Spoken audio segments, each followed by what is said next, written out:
ఒక గోపిక చాలా గడుసుది, పట్టుకుంటే ఆ కృష్ణుడిని ఎలా పారిపోతాడో చూస్తానంది. గుమ్మం ఎదురుగుండా వెన్నకుండా పెట్టింది. కనపడదేమో అని కొంచెం కనపడేటట్టు ఓరవాకిలిగా ఇలా పెట్టింది, వాలుగా పెట్టి తలుపు వెనక నించుంది. వస్తాడు కదా, పట్టుకుంటాడు. రాని వచ్చాడు. రెడ్ హ్యాండెడ్ గా దొరకాలి కదా సాక్ష్యంతో.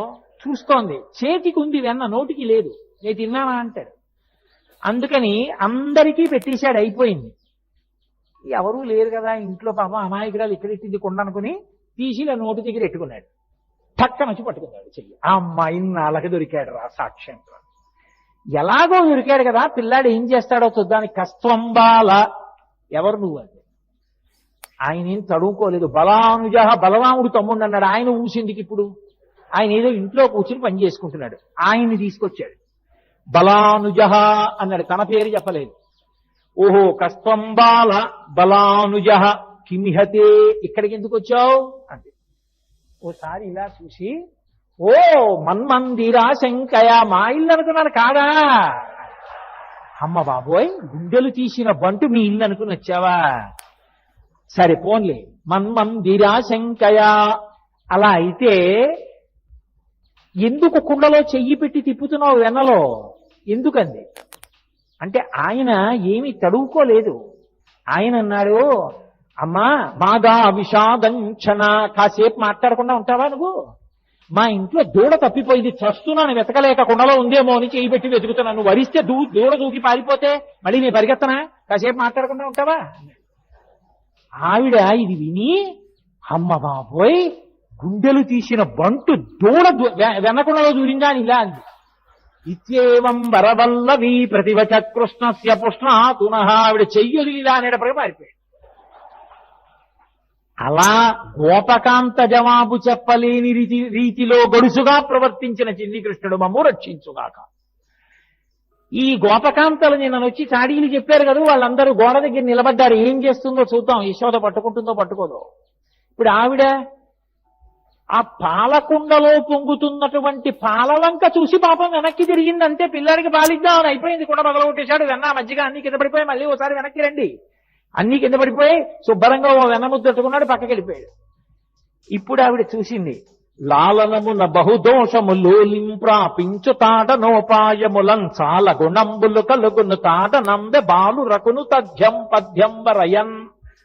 మా పిల్లాడని చెప్పి ముద్దు చేస్తే పిల్లలు పాడైపోతారు. ఒక్క 2 తగలను ఇవ్వాలి వాళ్ళకి, తగలనిస్తేనే బుద్ధిగా ఉంటారు. అందుకని ఇలా వేలు చూపిస్తాను ఎవరికి. ఈతడఖిలంబునకు ఈశ్వరుండై సకల భూతములలో ఉన్నతా పొగలు వాడితడు అంటాడు అన్నమయ్య. అన్ని భూతములలో ఉండగలిగినటువంటి వాడు, సకల బ్రహ్మాండములను నిండిపోయినటువంటి స్వామికి ఒక అజ్ఞురాలైన గోపిక ఇలా వేలు చూపిస్తానంటోంది. కడతాను కొడతాను, 2 దెబ్బలు పడితే తప్ప లొంగడు. లాలనమున బహుదోషము లోలింప్రాపించు తాడనోపాయములం చాలా గుణంబులు కలుగును తాడనంబె బాలు రకును పచ్చంబరయన్. అప్పుడప్పుడు 2 బలాలు పిల్లలకి, అది కొడతా. కొట్టేస్తానంటే అంత తేలిగ్గా దొరికేస్తాడేంటి.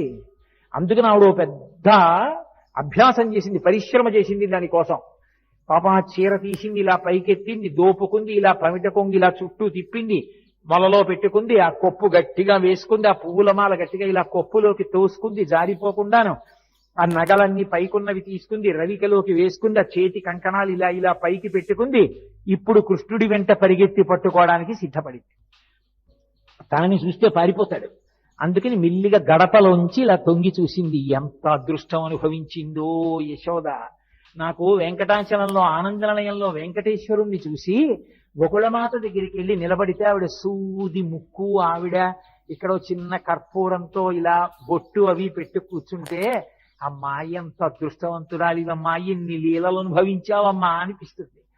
ఆ తల్లి చూసింది కృష్ణుణ్ణి. వికచకమలనయన వేరొక ఇంటిలో వెలయరోలు తిరగవేసి ఎక్కి ఉట్టిలోని వెన్ననులుకుచునొక కోతి పాలు చేయుచున్న బాలుకనియే. ఏ అవతారంలో ఉన్నా ఆయనకి కోతులంటే ఇష్టం. ఓ వెన్న ముద్ద ఒకటి చేత్తో పట్టుకుని ఓ రోలు ఒకటి తీసుకొచ్చి దంపి ఇంకా దంపడానికి ఉపయోగపడని రోలు తీసుకొచ్చి ఆ గోడ దగ్గర తిరగేసి ఆ రోలు ఎక్కి నిలబడ్డాడు. ఆ ఎదురుగుండా చెట్టు కొమ్మ మీద ఓ కోతి ఆడుకుంటోంది. దాన్ని పిలుస్తున్నాడు, కాస్త వెన్న పెడుతున్నాడు. అది వస్తోంది, అక్కడ పెడితే ఓ వెన్న ముద్ద తింటోంది చక్కగా. ఈయన ఓసారి చూస్తున్నాడు, ఒకసారి తనలో తానే మళ్ళీ వెనక్కి తిరిగి దొంగవేడు పోటీ ఏడుస్తున్నాడు. మళ్ళీ ఓసారి జ్ఞాపకం తెచ్చుకుంటున్నాడు, అమ్మ వస్తుందేమో, ఒకవేళ పట్టుకుంటుందేమో, కొట్టేస్తుందేమో, అమ్మ నేను ఎవరింటికన్నా వెళ్ళానా, అమ్మ నేను వెన్న దొంగిలించానా, అమ్మ వాళ్ళందరూ నా మీద చాడీ చెప్పారమ్మా, అమ్మ నువ్వు నమ్మావా, అమ్మ ఇవ్వాలంటే కోపం వచ్చిందమ్మా, కోపం వచ్చిందంటే ఉట్టినే వచ్చిందా అమ్మా, నువ్వే చెప్పమ్మా, పాలు ఇమ్మన్నానమ్మా, ఇవ్వలేదమ్మా, పాలు పొంగుతున్నాయని వెళ్ళిపోయావమ్మా, సగం పాలు ఇచ్చావమ్మా, బయటికి వెడితే వాళ్ళేమో హాస్యం చేస్తారమ్మా, నాకు కోపం వచ్చిందమ్మా, కుండ బగలు కొట్టానమ్మా, అమ్మ నన్ను కొడతావా అమ్మా, కొట్టేయమ్మా అని చెప్పి ఏదేదో మాట్లాడేస్తున్నాడు. వింది, ఓహో ఎంత అల్లరి చేస్తున్నాడు రా, నులుకుచున్నొక కోతి పాలు చేయుచున్న బాలుకనియే విద్యాభాష్ప సంయుక్తుడై. చూసి వెనక నుంచి వెళ్ళింది పట్టుకుందామని. ఆయన సమస్త జీవుల యొక్క కదలికలు పట్టుకోగలిగినటువంటి వాడు. అటువంటి వాడు వెనక వస్తున్నటువంటి యశోద యొక్క పాదముల చప్పుడు పట్టుకోలేడు. సర్వాన్ని తెలుసుకోగలిగినటువంటి పరమాత్మ, అన్నీ వినగలిగిన పరమాత్మ. ఏదో రామకృష్ణ పరమహంసని ఓ శిష్యుడు అడిగాడు, ఎక్కడ ఎవరు మనసులో ఆర్తితో పిలిచినా ఎక్కడో వైకుంఠంలో ఉన్న పరమాత్మకి వినపడుతుందా అన్నాడు. చక్కగా వినపడుతుంది అన్నారు పరమహంస. అలా ఎలా వినపడుతుందండి అన్నాడు. అయితే రామకృష్ణ పరమహంస అన్నారు, నీ ఇంట్లో పంచదార జల్లు, చీమలు వచ్చి తినడం మొదలు పెడతాయి. అన్ని చీమలలోకి చిన్న చీమ ఏదుందో ఆ చీమ చచ్చిపోకుండా జాగ్రత్తగా పట్టుకుని కంసాలి దగ్గరికి తీసుకెళ్ళావు. దానికి ఎన్ని కాళ్ళు ఉన్నాయో అన్ని కాళ్ళకి చీమ పెద్దదైపోకముందే తొందరగా గజ్జెల పట్టాలు చేయించి గజ్జెల పట్టాలు తెచ్చి చీమ యొక్క కాళ్ళకి అమర్చు, విడిచిపెట్టు. చీమ పాకుతున్నప్పుడు చీమ కాళ్ళు కదులుతుంటే కాళ్లకున్న గజ్జెల పట్టాలు మోగితే ఆ మోత కూడా ఈశ్వరుడు వినగలడు. అటువంటి ఆయన వెనక వస్తున్న యశోద పదఘట్టనలు ఆయనకి వినపడవు. అందుకే ఒక్క దూకు దూకేశాడు. ఆ ఇల్లు బోరెడన్ని స్తంభాలతో చేయబడి ఉంది. ఈయన పరిగెత్తుకుంటూ వెళ్ళిపోయి స్తంభం చాటున నక్కేవాడు. ఎందుకని? పరిగెత్తాడు అనుకోండి, కాలి మువ్వలు చప్పుడవుతాయి. అందుకని మువ్వలు చప్పుడైతే అమ్మ ఎటువైపు పరిగెడుతున్నాడో కనిపెడుతోంది. అందుకని చప్పుడు చేయకుండా మొలకో గంట ఉంది, కాళ్ళకి గజ్జెలున్నాయి. అందుకనో స్తంభం చాటున నించుని అమ్మ కొంచెం దూరంగా ఉందన్న తర్వాత ఆ స్తంభం చాట్ నుంచి ఓ ఇంత చిన్న మొహం ఒకటే బయటెట్టేవాడు. బయటెట్టి చూసేవాడు అమ్మని. ఓ చిన్న నెమలిపించం ఒకటి పెట్టుకుని చూసి, స్తంభాదికంబులు తనకు అడ్డంబైన అట్టట్టునని పట్టు వాని వీని. అమ్మ చూసేసేది. ఆవిడేమిటి పరిగెత్తి పరిగెత్తి పరిగెత్తి అలిసిపోయి ఈ స్తంభం చాట్న ఆయన ఉంటే తను చూడనట్టుగా ఉట్టినే ఆ స్తంభాల దగ్గరికి వెళ్ళి మెల్లిగా ఈ స్తంభం దగ్గరికి వచ్చేది. వస్తే మీరు చూసే ఉంటారు చిన్నతనంలో పిల్లల్ని, ఆయన ఆ చాటున్నాడు, అటు పారిపోదామంటే ఆవిడ ఇటు వచ్చేది, ఇటు పారిపోదామంటే ఇటు వచ్చేది. ఆవిడ పట్టుకుందామని ఇటు ఇటు చెయ్యి పెడుతుంటే ఇటు వచ్చినట్టు పరిగెత్తినట్టు ఆవిడ ఇలా అనేటప్పటికి ఇటు పరిగెత్తి వెళ్ళిపోయాడు. మళ్ళీ పారిపోయి ఇంకో స్తంభం చాటుకు వెళ్ళిపోయాడు. వెళ్ళిపోతే మళ్ళీ పరిగెత్తేది పాపం. ఇలా పరిగెత్తి పట్టుకుందాం అనుకుంటే అమ్మ దూరంగా వెళ్ళిపోగానే ఓ స్తంభం చాటున నక్కి, అమ్మా నేను ఇంకెప్పుడు దొంగతనం చేయనే అమ్మా, నేను ఎవరింటికి వెళ్ళనే అమ్మా, నేను వెన్న తిననే అమ్మా, నేను అల్లరి చెయ్యనే అమ్మా, నన్ను వదిలిపెట్టేవే అమ్మా. అసలు ఆవిడ పట్టుకున్నది లేదు, కట్టింది లేదు, కొట్టింది లేదు. కానీ కాటుక నిరయంగ కందులు నులుముచు వెడలు కన్నీటితో వగచువాని. ఓ ఏడుపు, ఇలా కళ్ళు నిలిమేసి ఈ అరిచెయ్యంతా కాటికైపోయింది, ఈ బుగ్గలన్నీ కాటికైపోయాయి, కళ్ళు ఎర్ర పడిపోయాయి. ఈ లీల జరుగుతుంటేటండే 33 కోట్ల మంది దేవతలు పార్వతీ సహితుడై పరమశివుడు చతుర్ముఖ బ్రహ్మగారు ముక్కున వేలేసుకు చూశారట. ఏమిట్రా ఇది, పరమాత్మ ఏమిటి, లేలేమిటి? ఒక అద్భురాలైన గోపిక వెంట పడుతుంటే ఏడుపు నటించి ఇలా ఇలా కళ్ళు నులిమేసుకుంటూ ఇలా దాక్కోవడమా? కుంతీదేవి అయితే అంది, కృష్ణ నీ భయాన్ని చూసి భయానికి భయం వేసిందండి. అంత నటించేశాడు ఆ రోజున. కాటుక నిరయంగ కందులు నులుముచు వెడలు కన్నీటితో వగచువాని. ఏ దశ వచ్చునో ఇది ఎన్ని పలుమార్లు సురుగుచు క్రీగంట చూచువాని. అమ్మిటొచ్చేస్తుందో అని ఇలా చూస్తూ పరిగెడుతూనే ఉన్నాడు. ఆఖరికి చూశాట, దొరకలేదు. ఎందుకు దొరికిపోయాడో తెలుసా అండి? వడల చెమటలగ ఎనుత్తరీయము దార తురుముకున్న విరులు జారిరాల. పట్టరాని తనను పట్టెదనని చింత కట్టుకున్న తల్లి కరుణ చూచి. అమ్మ ఆ పరిగెత్తి పరిగెత్తి పరిగెత్తి పరిగెత్తి అలిసిపోయింది. ఇంకా అడుగు తీసి అడుగు వేయలేకపోతోంది. ఆ వేసుకున్న ముడి ఊడిపోయింది. ఆ వేసుకున్న పమిట జారిపోతోంది. పెట్టుకున్న పువ్వులన్నీ రాలి కింద పడిపోయాయి. ఒళ్ళంతా చెమట పట్టింది. ఉక్రోషం వచ్చేస్తోంది కొడుకు దొరకట్లేదని. వెనక్కి చూస్తే వీళ్ళందరూ ఓ పక పక పక పక నవ్వులు. ఏది పట్టుకుంటా అన్నావు కదా కొడుకునని. ఇంకా అడుగు తీసి అడుగు వెయ్యలేక, నాకు దొరకట్లేదు వీడు, చూసావా వీడికి ఇంత పాలిచ్చి పెంచాను, నన్ను ఎంత అవమానం చేసేస్తున్నాడో అని అక్కసొచ్చేసి ఇంకా కళ్ళమ్మ నీళ్లు రావడమే తర్వాయి అమ్మకి. ఈ స్థితిలో పట్టరాని తనను పట్టెదనని చింత కట్టుకున్న తల్లి కరుణ చూచి, ఆయన దొరికేవాడు కాడాయన, అటువంటి వాణ్ణి దొరకాలి పట్టుకుంటానని పరిగెడుతోంది. అయ్య పిచ్చమ్మ, నా కోసం ఇంత పరిగెడుతోంది, నేను దొరకకపోతే అమ్మ కదా, పాపం నలుగురిలో అవమానం అయిపోతుందేమో, దొరికిపోతానమ్మకని దొరికిపోయాడు. దొరికిపోతే గూడబారి పట్టుకొని గభాన ఆ భుజం పట్టుకుంది. కడుపులో అక్కస వచ్చేసింది కదండి, కొట్టేయాలనుకుంది. కానీ ఇలా చెయ్యెత్తేటప్పటికీ ఆ కళ్ళ నిండా కాటుక, బుగ్గల నిండా కాటుక, ఏడుపు, ఇలా వంగిపోయి అని వెక్కేస్తూ అమ్మా అమ్మా అంటుంటే డొక్కలు అదిరిపోతుంటే చూసి అయ్యో పాపం పిల్లాడి ఎలా ఏడి చేస్తున్నాడని కొట్టలేక, ఇంకా చెయ్యి రాక కట్టుకున్న ఆ పిల్లవాడిని కట్టేస్తానని మాత్రమే అందుకే. వీడిని ఎక్కడో అక్కడ కట్టేస్తాను ఇవ్వాలంటే ఎంత మభ్య పెట్టేశాడో చూడండి అని ఆ పిల్లాడిని ఇలా చేత్తో పట్టుకుని మోకాళ్ళ మీద కూర్చుంది. నిజంగా ఇక్కడ దర్శనం చెయ్యండి ఆ యశోద అదృష్టం. ఏమమ్మా ఇలా ఎవరికైనా దొరికాడా పరమాత్మ ప్రపంచంలో, ఏమి నీ అదృష్టం అని చూస్తున్నారు దేవతలందరూ. ఆవిడ మోకాళ్ళ మీద కూర్చుని పౌర సన్మానం చేసినంత సంతోషపడిపోతుంది. ఎందుకని వీళ్ళెవ్వరికీ దొరకని వాడు తనకి దొరికాడు, పట్టుకుంది వాళ్ళ. ఇది ఆవిడ సంతోషం. తల్లి పిల్లల మీద చాలా కోపం వచ్చేసింది అనుకోండి, అమ్మకి గట్టిగా తిట్టడం కూడా రాదు అసలు. అందుకే అమ్మ తిట్లు తాటాకుమంట, అయ్యగారి తిట్లు కాల్చిన ఊచ అలా ఉంటుంది. అమ్మ తిట్లు ఎంత తాటాకుమంటలా ఉంటాయంటే ఓ అరగంట తిడుతుంది. ఎందుకు తిడుతుందో తెలియదు. 8:30 అయిపోతుంది, 8 నుంచి 8:30 వరకు తిడుతుంది ఆ పిల్లని. 8:30కి ఆ పిల్ల వచ్చి అంటే అమ్మ వంకాయ కూర చాలా బాగుండేవి, క్యారేజ్లో ఇంకొంచెం పోయి మా ఫ్రెండ్స్ కూడా తింటాను, 2 గిన్నెల్లో పెట్టానులే అందరికీ ఏంటి. ఎందుకు ఆ తిట్లు? అమ్మ తిట్లంతే. ఆ తిట్లలో కూడా గట్టిగా తిట్టలేదు, తిట్టలేక తన మీద ఉక్రోషం పెట్టేసుకుంటారు. నేను చాలా చోట్ల చూశాను ఇలాంటి సందర్భాలు. పోతన గారు ఎంత దర్శనం చేశారో చూడండి ఆంధ్రీకరించడంలో. ఆ కృష్ణుణ్ణి పట్టుకుని వీరెవ్వరు శ్రీకృష్ణులు కారా, ఎన్నడును మన్ను తినరట, చోరత్వంబించుకయును నేరరట, ధరిత్రినిట్టి నియతులు కలరే. అబ్బాయి అంత అదృష్టం రా నాన్న. పాపం ఏంటండి ఇలా దొరికిపోయారు, ఏడుస్తున్నారేంటండి? పాపం మీరు శ్రీకృష్ణులు కారేమోయే, ఇలా దొరికిపోయారేమిటో నాకు. పాపం పిచ్చివారు, మీరు ఇప్పుడు వెన్న తినలేదు, నెయ్యి తినలేదు, మీ అమ్మ పెడితే కదూ అదే తింటుంది కడుపుకంతాను, అన్ని తీసుకెళ్లి ఉట్టి మీద దాచుకుంది, నీకు ఎప్పుడన్నా పెడితే కదూ. అమ్మకి కోపం వచ్చేసింది అనుకోండి పిల్లల మీద, ఇలాగే ఉంటాయి ఆ దెప్పులన్నీ, చిత్రంగా ఉంటాయి.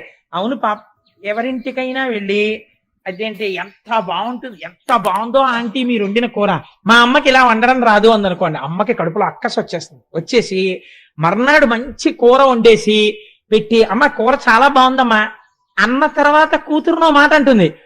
పాపమే మీ అమ్మకి వంట వస్తే కదూ, గాలికి పుట్టి ధూళికి పెరిగారు మీరు, ఏదో పాపం సర్దుకున్నారు. వాళ్ళు వీళ్ళు వండినట్టు నేను ఎక్కడ వండుతాను లేవే, ఇవ్వాలంటే ఏదో కుదిరింది. కానీ అంటే ఎక్కడిది, నిన్న రాత్రిది. ఎంత తాపత్రయమో తను వండింది పిల్లలు సంతోషంగా తినాలని. కాబట్టి చూడండి ఆ అమాయకత్వం, నిందించడంలో కూడా తిట్టడంలో కూడా ప్రేమే. వీరెవ్వరు శ్రీకృష్ణులు, ఇవన్నీ ఏవి మనను ఉద్దేశించినవి కావు. వీరెవ్వరు శ్రీకృష్ణులు కారా, ఏం నువ్వు కృష్ణ ఏమిటో పాపం నువ్వు కృష్ణుడివి కావే, చోరత్వం వించుకయ్యను నేరరట. పాపం నీకు దొంగతనం తెలియదుటే, నువ్వెప్పుడు ఎన్న తినలేదే, నువ్వెప్పుడు నెయ్యి తినలేదే. పాపం మహానుభావుడు, ఎంత అదృష్టం రా నాకు నీలాంటి కొడుకు పుట్టాడు. కడుపులో మంట. ఈ ధోరణి ఎక్కడికి పోతుందో తెలుసా అండి? మెల్లిగాను క్రమక్రమంగా ఆయన మీదకి వెళ్ళిపోతుంది. వసుదేవుడు మహానుభావుడు నందుడి మీదకి. ఎందుకని? కొడుకు మీద కోపం ఎక్కడికెడుతుందంటే, నా అదృష్టం రా నాయన ఎంత పూజలు చేశానో అలాంటి మహానుభావుడు ఏది అక్కర్లేదు. ఇంట్లో ఉంటే పుస్తకాలు, వీధిలోకి వెడితే ఉపన్యాసాలు, వేలపట్నం వచ్చి చక్కగా తిని వెళ్ళిపోతారు. బ్యాంకు పని నేనే చేసుకోవాలి, ఉద్యోగం నేనే చేసుకోవాలి, కూరలు నేనే తెచ్చుకోవాలన్నట్టు ఎంత అందంగా మాట్లాడిందంటే ఆవిడ, ఎంత అల్లర్రా నాయన, నా అదృష్టాన్ని ఇలాంటి కొడుకుంటాడరా అని దెప్పి పొడిచి కృష్ణుణ్ణి. ఇప్పుడు ఆయన్ని విడిచిపెట్టింది అనుకోండి, కట్టేయడం కష్టం, దొరకడు మళ్ళీ. అందుకని ఇప్పుడు ఏం చేయాలి, కట్టేయాలి ఆవిడ. అందుకని ఆ కృష్ణుండో చేత్తో పట్టుకుని ఆ కట్టడం కోసమని తాడు కోసం వెడుతోంది. వెళ్ళేటప్పుట ఆవిడ తజ్జనని లోగిటెంగల రజ్జు పరంపరల శిశువు కట్టన్ ఆ బొజ్జ తిరిగి రాదయ్య జగజ్జాలములున్న బొజ్జ కట్టంతరమే. నేను వేరొకరి ఇంటి మీద పెడితే బాగుండదు, అందుకని కొన్ని మా ఇంటి మీదకి వెళ్ళేటట్టు ఉంటాయి చెప్పేవి. అది మీరు దానిలో ఉన్నటువంటి ఆ మర్యాద గుర్తించాలంటే. అందుకని ఆ కృష్ణుణ్ణి ఒక చేత్తో పట్టుకుని తీసుకెడుతోంది. రజ్జు పరంపరలా ఆ కవ్వానికి ఇంతకు ముందు కట్టి తిప్పినటువంటి తాళ్లున్నాయి, ఆ తాళ్లు నలిగిపోయినవి ఒక పక్కన పడేస్తారు, అవి ఇంకెందుకు పనికిరావు. ఆ తాడు తీస్తోంది, బొజ్జ చుట్టూ తిప్పుతోంది, తిప్పితే 2 అంగుళాలు తక్కువ వస్తోంది. అలా వదిలేసింది అనుకోండి పిల్లాన్ని, వదిలేసి ఇంకో తాడు ముడేసింది అనుకోండి, ఇలాగా ముడేస్తే నిడిపోతాడు, మళ్ళీ దొరకడం. అందుకని పిల్లాన్ని అలాగే పట్టుకుని ఒక చేత్తో 2 తాళ్లు ముడేయాలంటే ఎంత కష్టం మీరు ఆలోచించండి. ఒక్క చేత్తో 2 తాళ్లు ముడేయండి, చాలా కష్టం. ఒక చేత్తో ఈయన్ని పట్టుకోవాలి, ఒక చేత్తో తాళ్ళు అలాగే పట్టుకుని ఈ చేత్తో ఇలా 2 కలిపి ముడేస్తూ ఉండాలి. ఇవన్నీ దేనికి, ఆయన్ని కట్టేయడానికి. ఆయనేమో అమ్మా నేను ఎక్కడికి వెళ్ళనే అమ్మా, నన్ను వదిలేవేమ్మా, నన్ను వదిలేవేమ్మా అని ఇలా తోసేస్తూనే ఉన్నాడు. చెయ్య అంటూ ఉండాలి, కాళ్ళు తెస్తూ ఉండాలి. ముడేస్తోంది, బొజ్జటిట్టు తిప్పుతోంది, మళ్ళీ 2 అంగుళాలు తక్కువ వస్తోంది. ఏమిట్రా ఇన్ని తాళ్ళు కట్టినా 2 అంగుళాలే తక్కువ వస్తోంది అన్న విషయం ఆవిడ మరిచిపోయి తాడు తెస్తోంది, ముడేస్తోంది, తిప్పుతోంది, 2 అంగుళాలు తక్కువ వస్తోంది, మళ్ళీ తాడు తెస్తోంది, ముడేస్తోంది, తిప్పుతోంది, 2 అంగుళాలు తక్కువ వస్తోంది. ఇలా తిరగగా పోతన గారు అన్నారు, చిక్కడు సిరికౌగిటిలో చిక్కడు సనకాది యోగి చిత్తాబ్జములన్ చిక్కడు శృతిలతి కావళి చిక్కెనతడు లీల తల్లి చేతన్రోలన్. ఆఖరికి ఆయన ఇటువంటి వాడు. చిక్కడు సిరి కౌగిటిలో లక్ష్మీదేవి అంతటిది కౌగిలించుకుందాం అనుకుంటే లక్ష్మీదేవి కౌగిలికి దొరకనివాడు. చిక్కడు సిరి కౌగిటిలో చిక్కడు సనకాది యోగి చిత్తాబ్జములన్ సనక సనందనాది మహర్షుల యొక్క మనస్సులకి చిక్కనివాడు. చిక్కడు శృతిలతి కావళి వేదమంత్రములకు దొరకనివాడు. అటువంటి వాడు చిక్కెనతడు లీల తల్లి చేతన్ రోలన్, అమ్మ చేతికి చిక్కి రోటికి కట్టబడినాడు. అమ్మ కడుపు ఇలా తిప్పి ముడేసేసింది, ఇలా తిప్పి రోటికేసి కట్టేసి ఆ రోజున యశోదాదేవి నేను పిల్లాన్ని కట్టేశాననుకుంటే పాకుతూ బెక్కుతూ అమ్మ వంక చూస్తున్నటువంటి కృష్ణుణ్ణి ఇలా వేలు చూపించి ఆ రోజున అమ్మ బుద్ధులు చెప్తుంటే నిజంగా బెంగెట్టేసుకున్న వాళ్ళ, అమ్మ కొట్టేస్తుందేమో అన్న వాళ్ళ ఏడుస్తూ వింటున్నటువంటి కృష్ణుణ్ణి చూసి ఆనాడుట అమ్మ గట్టిగా తాడు కట్టేస్తే రోటికేసి ఒంటి మీద శ్రీవత్సమన్న పుట్టుమచ్చ తప్ప వేరొక మచ్చలేని స్వామికి ఈ పొట్ట భాగం అంతా కందిపోయి తాడుతో నలిగిపోయి గుర్తుపడిపోయింది. స్వామి, ఏ మచ్చలేనటువంటి నువ్వు మాలోకంలో అవతరించి మమ్మల్ని ఉద్ధరించాలనుకుంటే తెలియక అమ్మ నిన్ను కట్టేస్తే ఆ చిన్ని బొజ్జ ఎంత నలిగిపోయిందో, ఆ రోజున ఆ నడుమెంత నలిగిపోయిందో. మహానుభావుడివి పీతాంబరం కట్టుకుని మొలనూలు పెట్టుకుని గంటలు మోగుతుండగా నడిచొస్తావు. ఎవరు ఆ నాభి ప్రదేశాన్ని, ఆ కడుపుని ముట్టుకోగలిగినటువంటి అదృష్టం ఎవరికి ఉంటుంది? అటువంటి కడుపుకి అమ్మ తాడు కట్టేసిందా? ఉరుసుకుపోయి నలిగిపోయిందా? నలిగిపోయి మచ్చ పడిపోయిందా? దామోదర అని పేరు వచ్చిందా నీకు? స్వామి, ఎంత మహానుభావ, ఎంత సౌజన్యమూర్తివి, ఎంత కారుణ్యమూర్తివి అని కృష్ణ భగవానుని యొక్క కారుణ్యాన్ని మనసులో స్మరించి 6 నెలలు స్పృహ తప్పిపోయారట కొంతమంది లీల విని. భగవంతుడి యొక్క కారుణ్యానికి, వాత్సల్యానికి ఈ 2 అంగుళములు తక్కువ అవడం అంటే ఏమిటో తెలుసా అండి? భగవంతుని పూజ చేసేటప్పుడు ఎందుకు పూజ చేస్తున్నావు నువ్వు మర్చిపోవాలి. నీ ఇంట్లో అన్నిటికన్నా నీకు ప్రేమ పాత్రము ఏది కావాలంటే నీ పూజా మందిరము ప్రేమ పాత్రము కావాలి. అయ్యో నా స్వామికి ఇది చెయ్యకుండా నేను ఎలా ఉండగలను అన్న భావన నీకు బాగా పెరగాలి లోపల. అయ్యో లేచి ఈశ్వరారాధన చేయకుండా ఎలా ఉండగలను అని.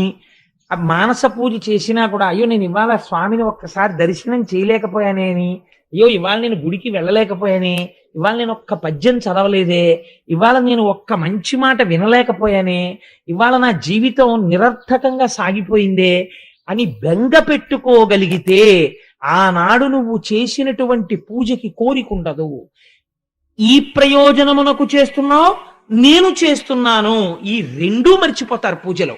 అది విచిత్రం తెలుసా అండి. మీరు ఒక పూజ చేసేటప్పుడు నిజంగా రమించిపోయినటువంటి స్థితి ఎక్కడికి వెళ్ళిపోతుందో తెలుసా? మీరు పూజ చేస్తున్నారు అన్న భావన మర్చిపోతారు, పూజ ఎందుకు చేస్తున్నారన్న భావన మర్చిపోతారు. ఏదో ధర్మార్థ కామ మోక్ష చతుర్విధ పురుషార్థ ఫల సిద్ధ్యర్థం అని పూజ మొదలు పెడతారు. పూజ మొదలు పెట్టి నిజంగా మీరు పూజ చేస్తున్నారు అనుకోండి, మీరు పూజ చేస్తుంటే మీరు అమ్మవారికి ఇలా పువ్వులు వేస్తూ అథాంగ పూజ చేస్తాం కదండి. అమ్మవారికి అయితే కేశాది పాదాది పర్యంతం చేస్తాం. అమ్మవారి పూజ చేసేటప్పుడు ఇదే శంకర భగవత్పాదులు సౌందర్య లహరిలో అడుగుతారు, మీరు అమ్మవారికి పైనుంచి కిందకి పువ్వులు వేసుకుంటూ వస్తున్నారు అనుకోండి, మీరు అమ్మవారి ముక్కు దగ్గరికి వచ్చేటప్పటికి నాసికాం పూజయామి అని ఒక పువ్వు విసిరేస్తాం. అసలు నిజంగా అథాంగ పూజ అంటే ఎలా చేయాలో తెలుసా అండి.